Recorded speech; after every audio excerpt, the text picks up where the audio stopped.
Welcome to China Tech Talk, the weekly discussion of technology and startups here in China. I am John Artman, editor-in-chief of TechNode.com, joined as always by Matthew Brennan, founder of China Channel. So Matt, when was the last time that you went to Starbucks? Good question. I was in Starbucks. Last time I was in Beijing, which was actually, I was in Beijing for one day, I think a week ago. About a week ago. Okay. And when was the last time you had a cup of coffee from Luckin? About 5 minutes ago. The empty cup, the empty Luckin thing is next to me right now. Yeah. That's the thing about Luckin, right? I mean, like you can get it delivered, whereas Starbucks you still can't. Starbucks they announced that their cooperation with Alibaba and how they're going to have stuff that's going to be delivered. But actually, so we're recording this on August 8th, and on August 7th, I actually tried to order Starbucks through the Alibaba app here in Beijing, and it did not work. It still showed the Daigo, the third party basically vendor who would go to Starbucks and place the order and then deliver it, of course, for a premium. And so that's kind of what we want to talk about today, right? Is looking at what's going on with Luckin and Starbucks. I mean, we talked about this. We talked about Luckin specifically a little bit more than a month ago, 2 months ago. I need to go back and check. I always forget. My sense of time is a bit messed up. But since we talked about them, they've basically exploded. At the time, I think they were still in soft launch, so they weren't really being too aggressive in terms of aggressively trying to confront Starbucks head on. Now that they're out of soft launch, of course, the marketing is still going very, very strong, and they've become quite confrontational. They've even threatened to sue Starbucks for unfair competition, which I think is kind of interesting. They're probably not very serious about the suit itself. It's more about drawing more attention to their product and to their brand. Oh yeah, definitely. I would take that as just a PR stunt. Don't let that sort of the stunts like that get in the way of the real story here. We covered Luckin a while back, quite early on, and it got some great feedback that episode. So we wanted to cover it again because there's been this announcement with Starbucks and Alibaba just a few days ago. And I think that shifted. There's a big move for Starbucks. And so it's a big shift. And also, as you just said, John, this market's come a long way. It's definitely one of the stories of 2018, right? Coffee seems to be at the frontier of quite a few trends, new retail being one. And it's rapidly developing, as we're going to talk about a little bit later on, I think. It seems like now it could be the new frontier for the Alibaba Tencent proxy wars. Well, this is what's just so funny, right? I mean, it seems like everything is basically turning out to be some type of proxy war. There's been tons of rumors surrounding Facebook and Google coming in. Google seems to be pretty clearly cooperating with Tencent to set up some of their services.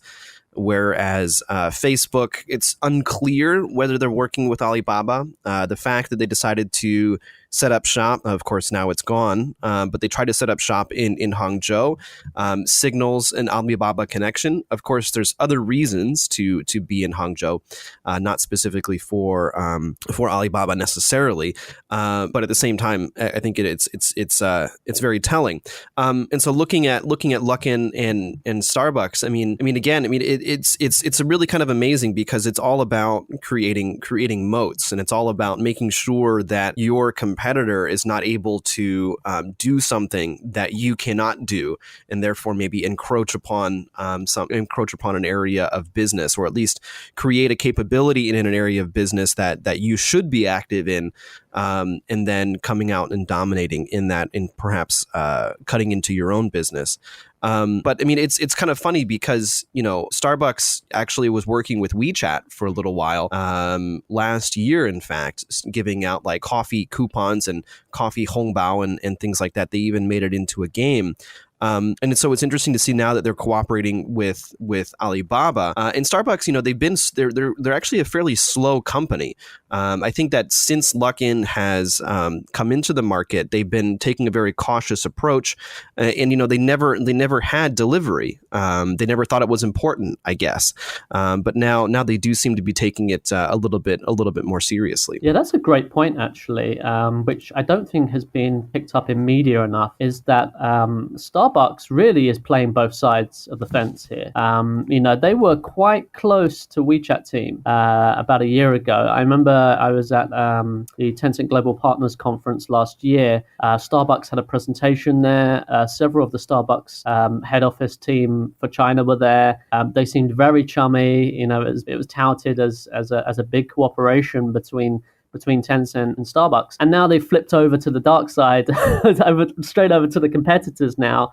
They've been playing both sides fairly well, I guess, you could say, from their perspective. But now it seems that, with this new announcement that they've had with Alibaba, it would be pretty difficult. It seems like they've picked a side, right? I mean, this seems to be a lot stronger, deeper cooperation with Alibaba than what they were doing before. On Tencent platform. So the announcement, if just to go over the details of it a little bit more, that it was billed as a strategic partnership, I believe, and I watched the videos of the Starbucks team describing how they saw the cooperation, which were put out by the Alibaba Media, the official one, Azilla, I think it's called, which is their propaganda channel that's run by my brother from another mother, Tom Brennan, who's actually a very nice guy. Okay. Who was doing the interview there. Basically, they said there's three pillars, right? There's three parts to this deal. One is delivery. So they're working with Erlenmeyer, as you mentioned before, John. Erlenmeyer is now going to be the delivery partner for Starbucks. And although it's not quite there yet, it will be there, and you can go into Erlenmeyer and there'll be an official channel there to get Starbucks delivery. They're working with Hermar supermarkets to directly have sort of coffee fulfillment centers in those places where they'll actually like a dark store, I guess, like you were referring to a little bit earlier on, like the where they'll actually make the coffee in Hermar. And then there's the third pillar of the cooperation, which is virtual store, right? So actually having a Starbucks online store across a variety of Alibaba products. I think they're talking about Taobao, Tmall. They're talking about in Hermar and Erlenmeyer. So across a couple of places where that online store would probably, if they do it, if they want to push a lot of traffic to it, they can. Mm-hmm, mm-hmm. Yeah, I mean, and again, it just shows how slow Starbucks has been here in China. I mean, the idea that it's taken them this long to set up like official stores on Taobao and Tmall to really work out distribution for their products, and especially like coffee beans and other types of drinks. Obviously, you can get Frappuccino, like the kind of mixed Frappuccino drinks at pretty much any convenience store. But that's like kind of like a mass produced product that they have. But you go to a supermarket in the United States and you can easily buy Starbucks beans. And of course, coffee isn't very prominent in a grocery store in China. But I mean, even if you go to a foreign grocery store, you're not going to see any Starbucks products or anything like that. And so it is interesting to see. I have to wonder, is that because it's a distribution problem in that what's the marginal cost is actually a little bit too high, so it doesn't make any sense for them to do that, or is it just that they were never sure if they should? Again, it's quite slow in general, and it's taken a major player, an upstart, if you will, to actually get them to start looking at their business model. I mean, the thing is, you got to remember about Starbucks is that they brought coffee into China, and before Starbucks, the only place that you could get a cup of coffee in China were these kind of like tea houses, coffee shop places, Western restaurants, where they would overcharge you for a pretty bad bad cup of coffee in general, and they'd have like all these kind of gimmicky coffee machines in order to make it seem all fancy. But Starbucks really kind of made it into a bit more of a normal thing. And the stores themselves are kind of places where people hang out.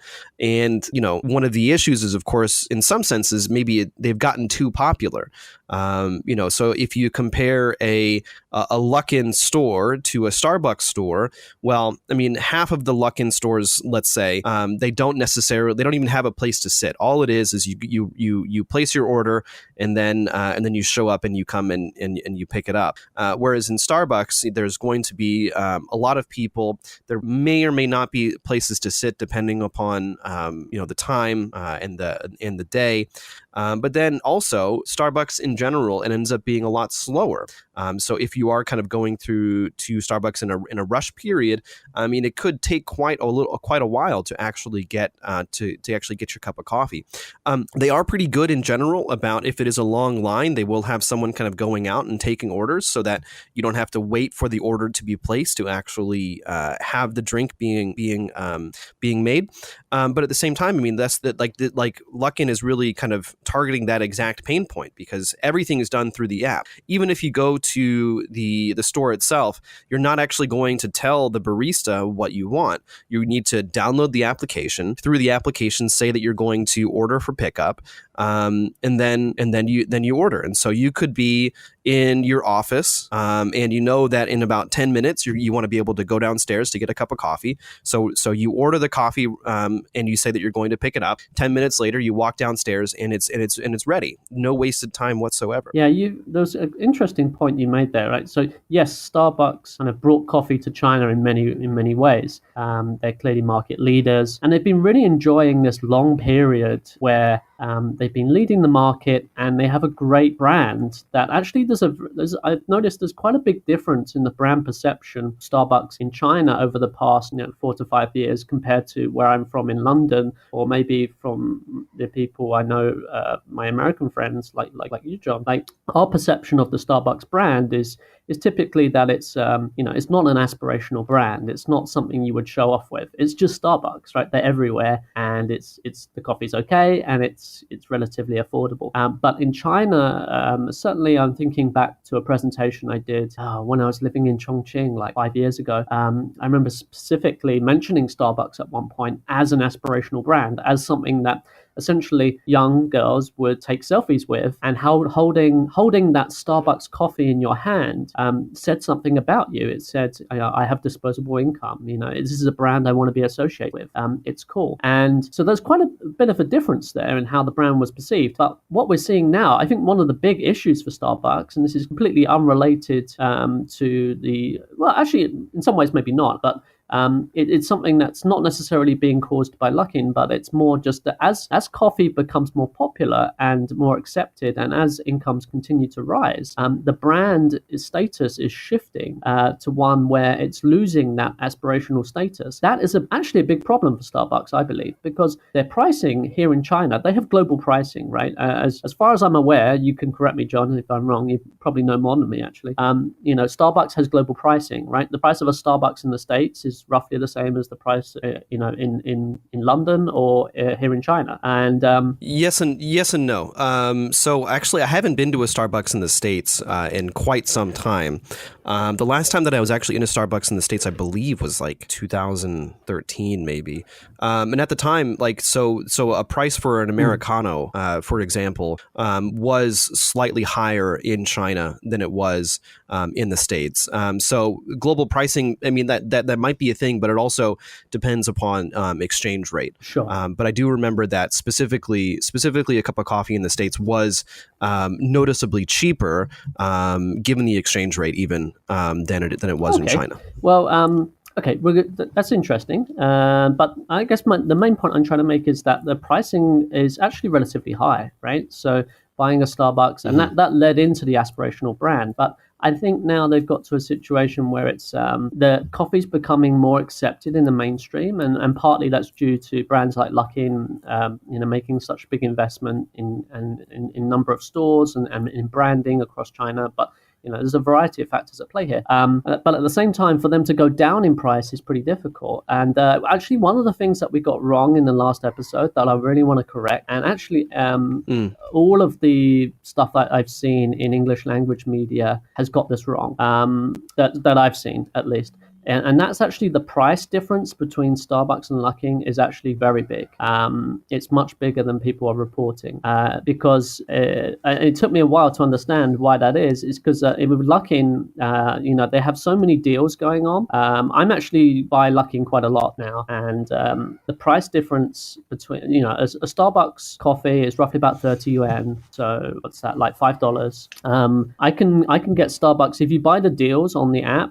I don't pay, even including delivery. So I got my Luckin today. I'm paying 12 yuan for that coffee. So that's like less than half price of what I would be paying for thing. Now you have to buy in bulk to do that. You have to buy like 5 at a time. But it's a substantially different price point. If you're a regular customer of Luckin, you're not going to be paying anywhere near what you pay for a Starbucks. And so that actually makes the whole thing, their targeting is very much about white collar workers. And it makes a lot of sense. When I'm down in Shenzhen in the co-working space where my team works out of, we see Luckin everywhere. Everyone's ordering Luckin now. It's definitely stepped up a gear from where it was a couple of months ago. Well, so I think, I want to kind of take a step back just for a second to an earlier point that you made about Starbucks kind of becoming a bit more normal.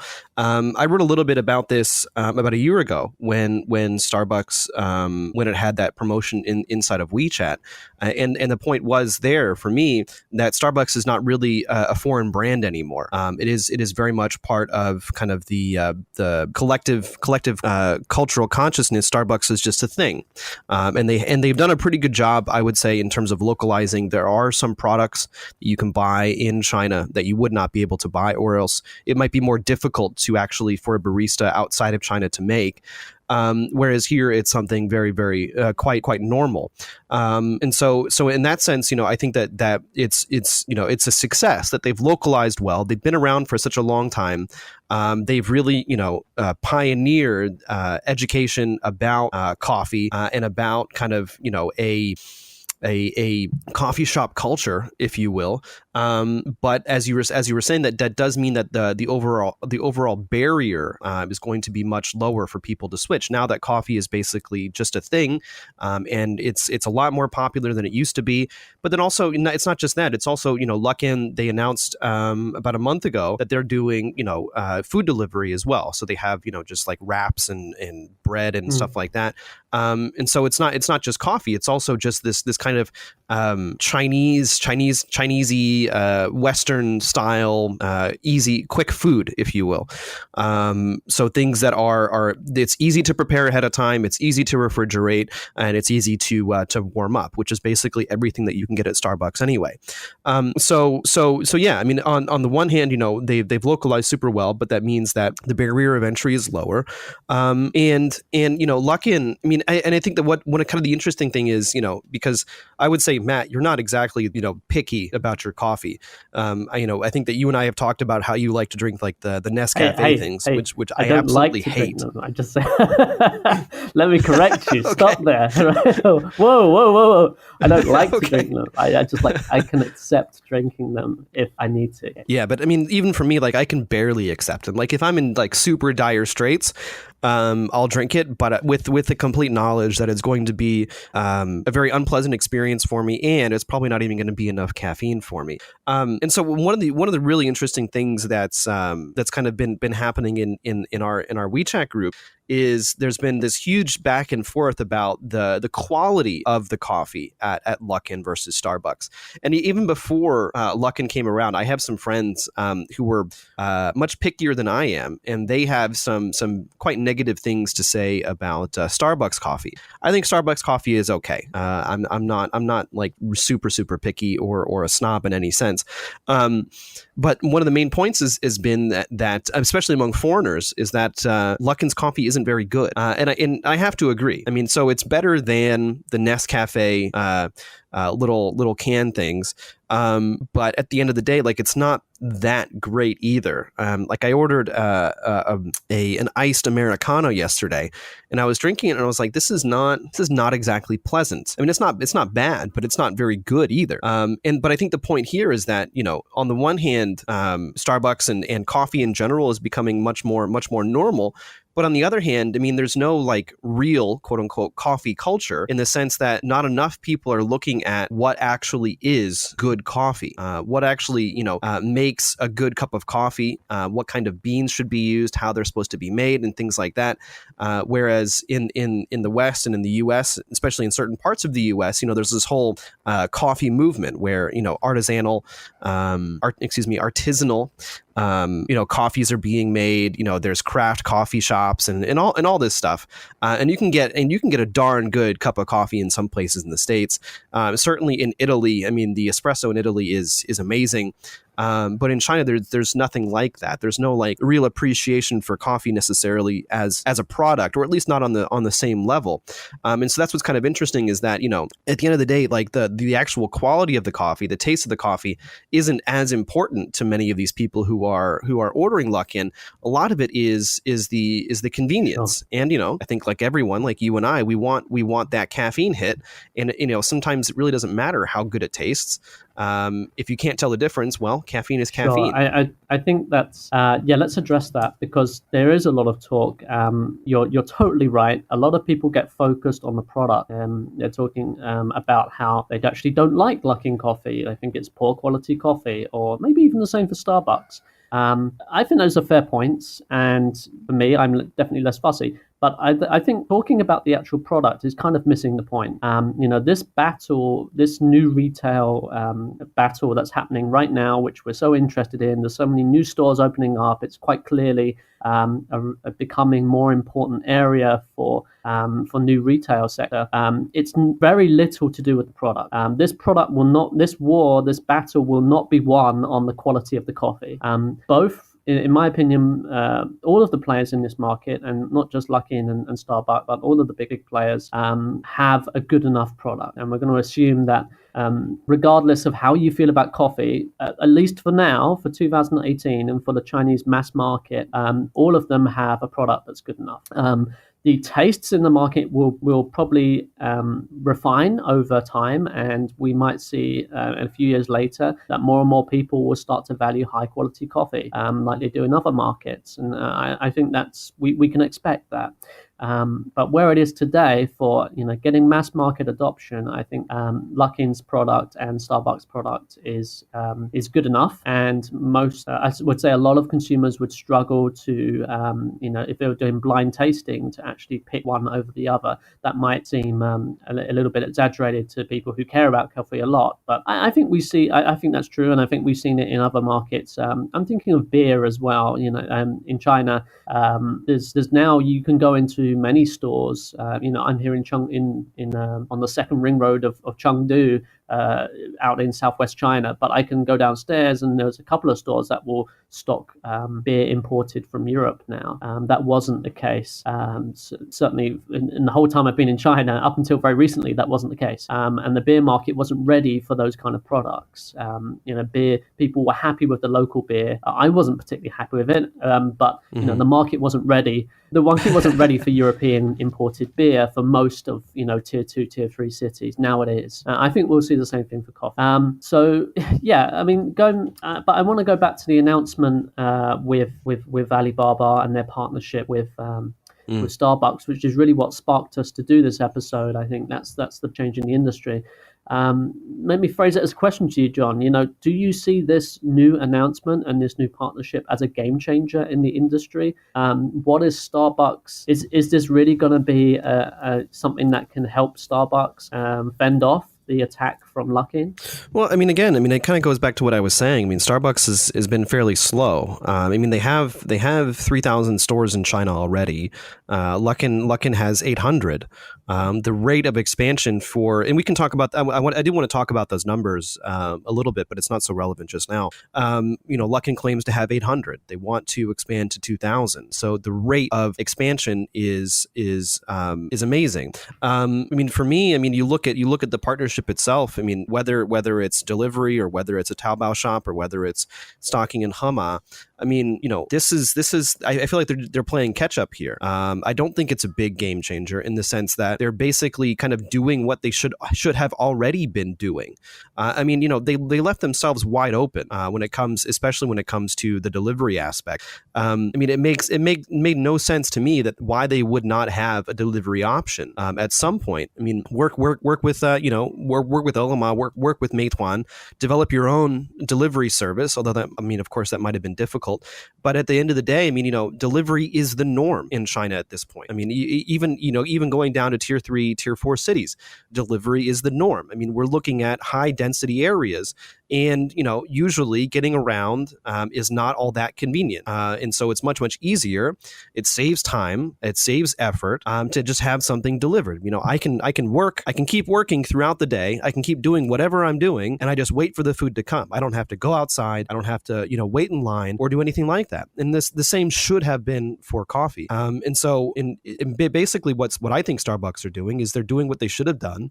And it's hard for me to imagine that this actually, them actually being able to gain any momentum off of this. So the announcement's been about a week now, and again, you still can't actually buy Starbucks on Ele.me. So why is that? And honestly, looking at Starbucks in general, they're kind of a slow company. They're not a tech company. And their main value has been bringing that coffee culture to China, educating the market. It hasn't been about incorporating amazing new technologies or amazing new tech-driven experiences. Of course, they are doing their their Starbucks Reserve stores. They opened one up in Shanghai last year, and they just opened one up here in Beijing. And so they're still going for the experience. They're going for the whole thing.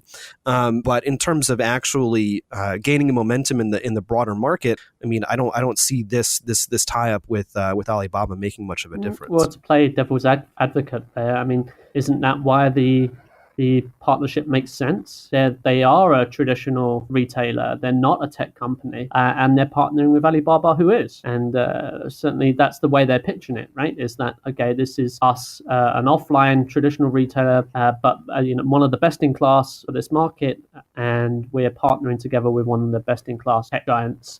Who better? It should be a great fit, right? And this is what new retail is going to be about. I completely agree with that. But the question was, is this a game changer? And whether, I think it's still a big deal. And I think, but again, it's Starbucks doing what they should have done. Like a lot of traditional companies that end up being disrupted, they wait until the disruptor has gained a lot of traction before they're like, oh crap, we actually need to do something about this. And I think that, headquarters, I'm not quite sure exactly how they split up their operations, but, overseas headquarters, China headquarters, they must have been having discussions about this, but for whatever reason, it just took them forever to actually do something. Well, there's different parts. As you said, it's actually 3 different parts to this deal. You're focusing mostly in what you've just said there on the delivery aspect, which I would broadly agree. They should have sorted this out a while back. It's kind of strange that they left it so late, and it does seem reactionary. In terms of now they've got a serious competitor in the market, which, at the rate that Luckin's opening stores or claims that it wants to open stores. So, just to give some idea, they're in 13 different cities now, as you mentioned before, 800 stores. That's from basically 100 stores a month, right, that they've been opening, 2,000 by the end of the year. So their rate of opening stores is going to accelerate considerably in the next 4 months if they're going to reach that target. They're already being billed as a unicorn based on their their valuation. But by the time we get to this time, August or second half, maybe towards the end of 2019, if they keep up this rate of acceleration of opening stores, Luckin will be similar size to Starbucks, right? In terms of how many, just in terms of store numbers, anyway. Maybe not in terms of revenue, but that's where we're going to be in a year's time if things keep going this way, which is incredible.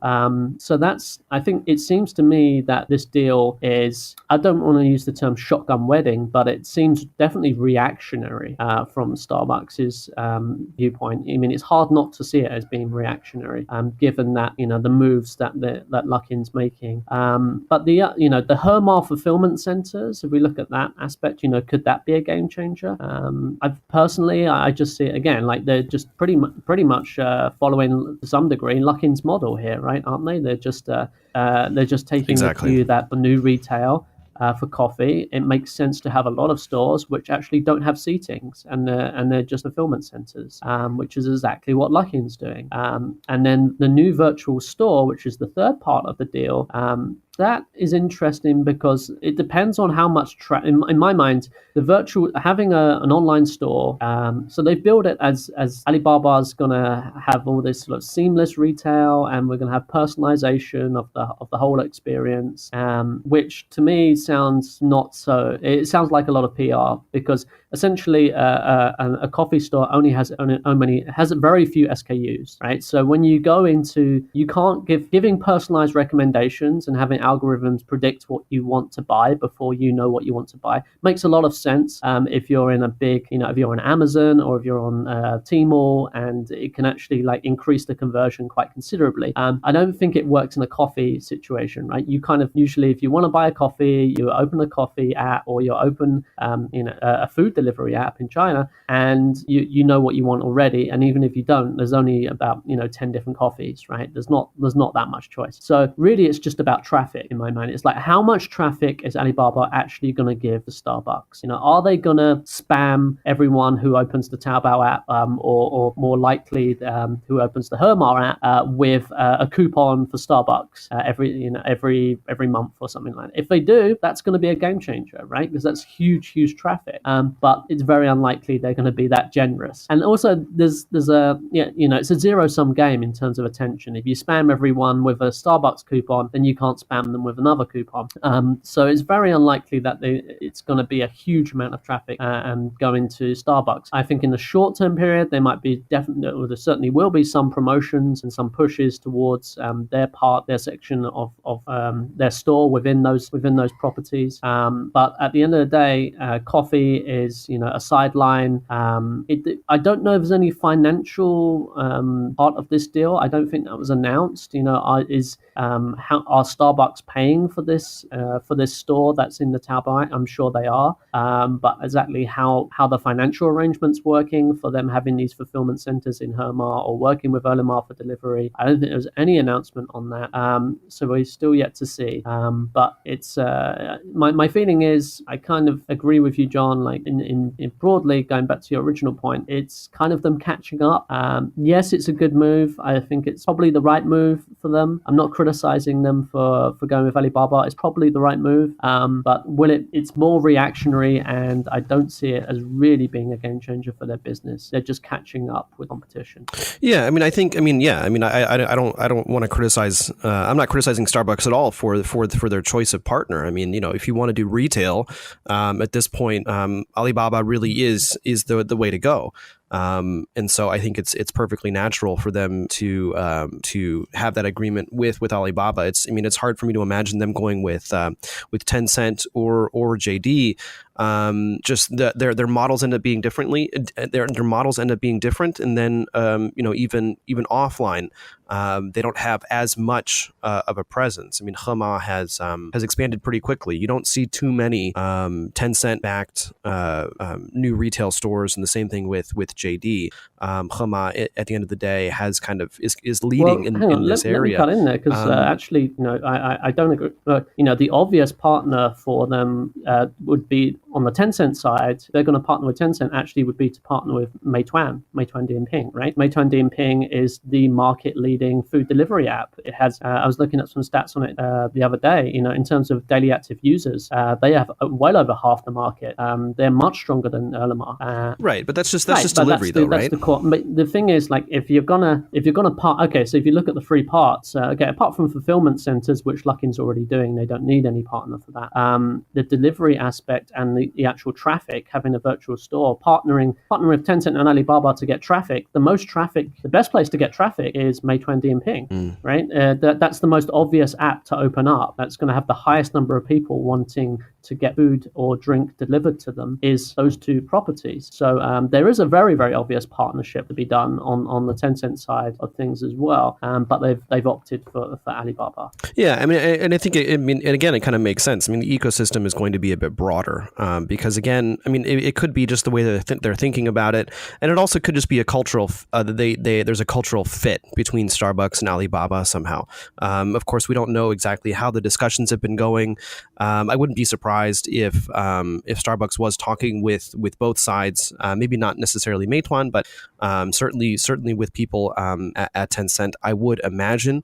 But when we look at the Alibaba tie-up, I mean, a lot of that is just about the entire ecosystem, so not just the delivery, which I think would make more sense to a traditional retailer, if you will, or a traditional food and beverage company, because Starbucks is a lot more than just their stores. It's also the coffee beans. It's also the coffee mugs, and the various coffee making things that they have. It's the pre-mixed frappuccino stuff. It's the instant coffee that they do. It's all they also do like packaged food. So not just the stuff that you would find in kind of like in the display case and the refrigerator display case, but then also they sell cookies and other things that they could just as easily move through another retailing platform. So anyway, I think the Alibaba tie-up does certainly make sense, but at the end of the day, it's just, I mean, again, it's just a little bit too late. I see the big question for me is how much market share are they actually going to lose from Luckin's rise? And I think that for me, at least, it's hard to predict. Certainly, we are seeing more people choose to go with Luckin.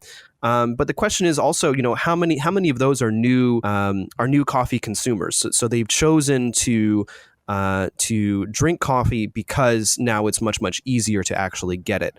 Maybe before, like, they weren't really into coffee, and now they're choosing to buy Luckin specifically because it's easy and all their friends are doing it and it's really popular. The Luckin's marketing campaigns have been phenomenal. They've gotten one celebrity, one Wang Hong, online KOL, and they've been blasting it everywhere. I see Luckin advertisements all over the place in Beijing right now. So part of it, I do have to wonder, so on the one hand, yes, of course, the Alibaba deal with Starbucks, it's not that going to be that big of a game changer. But at the same time, how much market share is Luckin actually taking away from Starbucks in general? Because so we talked a little bit about the numbers before. The thing is, Luckin basically has three different types of stores. One's kind of a dark store, and all it is fulfillment. All they do is they take the delivery orders, they make the drinks or whatever it is, and then they get it ready for delivery. And then they have the pickup only stores, so where you would place your order ahead of time on the app, show up, pick up your whatever, and then walk away. And then they also have the sit-in stores as well. And so when we're looking at like these 800 plus stores, they said they want to have 2,000. I mean, my big question is, well, okay, fine, but are we including those dark stores? Because those would be a lot easier to set up and maintain than even a takeaway stand. So I think that we do have to take these numbers with an actual grain of salt, and I'd be really curious to see what the actual market share numbers are, this time next year. Yeah, for Luckin, my personal take on it is that they're growing the pie. I think they're trying to hit a different segment. Which is basically white collar workers is the main one. and they're investing heavily in branding, as you mentioned just there. They're looking to bring coffee to the masses at a lower price point and with faster delivery, which Starbucks just wasn't doing. Right, Starbucks was at a high price point and up until recently no delivery. So Luckin really is taking a very different model and really going for it. They're attacking this gap, and for them to succeed, it doesn't have to be a zero sum game. I think we'll see that what Luckin's doing will grow if it's successful, will grow the coffee market considerably, and most of it will be new market share rather than taking away from Starbucks. Because this market has, as we looked at in the previous episode where we covered Luckin, has, if you just look at the sheer numbers and statistics on coffee consumption in mainland China compared to almost every other developed East Asian market, there is a very considerable difference there. And so that's really the opportunity that Luckin's attacking. Not so much, taking share away from Starbucks, but, all of this market that has yet to be, that will come online, that will start to consume coffee when the price point goes down a bit and it becomes more convenient and their tastes change over time. We've also seen that Luckin is attacking the enterprise market now. If you go on their website, you can actually register as a business and bulk buy coffee for your workers or have deals there, which is, just goes to show how they're really looking at this a very different way to Starbucks. They're going for those white collar workers. They're going for people who want coffee for work every day to give them that caffeine rush. These people, they want the kind of Starbucks experience, but for them, having that huge difference in price and that's super fast delivery, together with a brand that's done a pretty good job on creating a likable, cool brand that resonates well with that target consumer group. That's a powerful combination. And to just address that little point you put at the end about how many of these stores are dark stores or whatever, I would say right now a lot of them are dark stores. Those are the fulfillment centers are the easiest ones to open up. Luckin has made it clear that later on they want to start opening more of the stores with seating areas, and then it's going to be an interesting battle because Starbucks actually has a lot of the prime real estate already. One of the reasons why Luckin, I think at some point sued Starbucks, or there was something there, I think they sued them, which was about that Starbucks has these exclusive retail location deals with the landlords, and so Starbucks has got this massive head start in the market, and they've already picked a lot of the prime real estate locations for coffee stores, and that's really a significant advantage for them in terms of that model. Of like going and sitting down in the store to have your coffee, because location there is super important.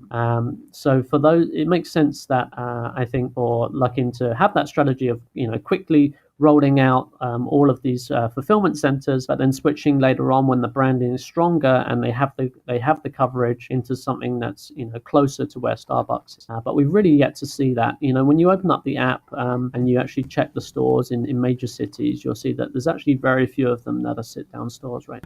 Yeah, exactly. And that was kind of my point. But yeah, I think that this as we talked about in the last episode about Luckin, it's a really good case study of what disruption really looks like.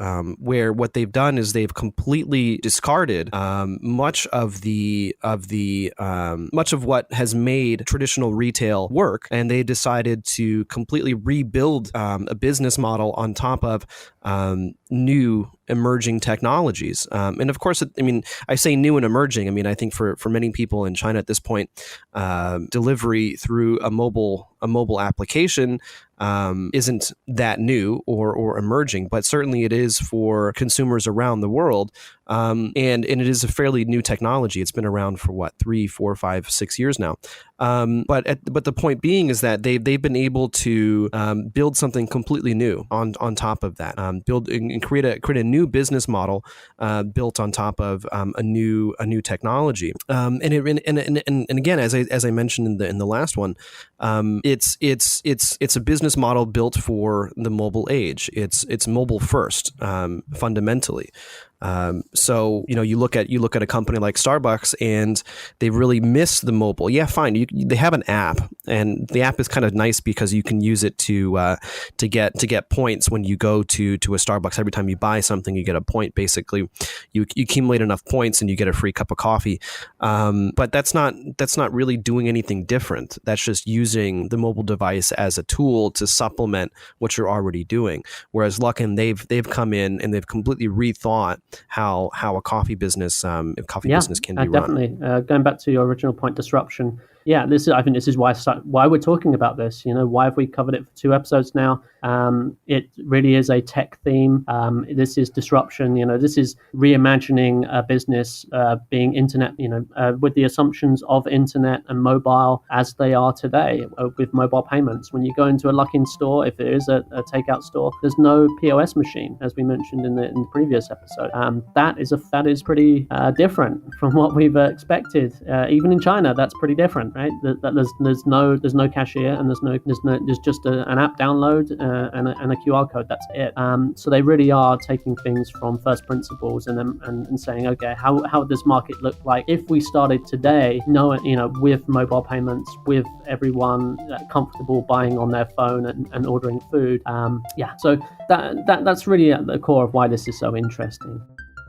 And that's about all the time we have for this edition of China Tech Talk. As always, if you enjoyed this episode, we'd really appreciate it if you left a review on iTunes, or if you're on Pocket Cast or Overcast, you can tap on that star button and it will recommend this episode to your network.